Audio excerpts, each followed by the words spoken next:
In this video, I'm going to show you how to change the speed of a video on CapCut PC. You can change the speed of the entire video, or you can change just the part you need. I will show you both processes in this video. If you want to change the speed of the entire video, launch your CapCut video editor. Create a new project by clicking on Create Project. Import the video that you want to work with by clicking on the Import button. Drag the video to the timeline.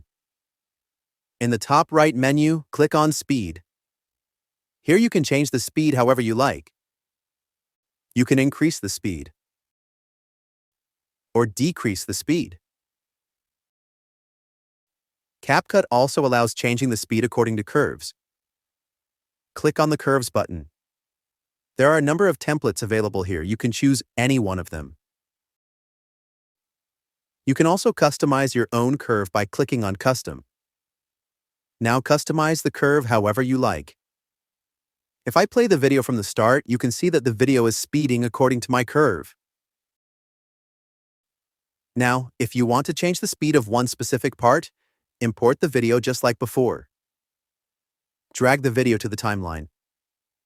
Bring your playhead to where you want to change the speed. Click on the split icon. Bring your playhead to where you want to end the speed effect.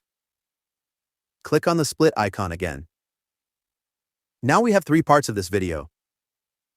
Select the part that you want to change the speed. In the top right menu, click on Speed. Now change the speed however you like. Now if I play the video from the start, you can see that my selected part's speed has changed according to my command. Feel free to reach out if you encounter any issues during the process. If this video helps you out, please leave a like and subscribe. Comment below if you have any questions.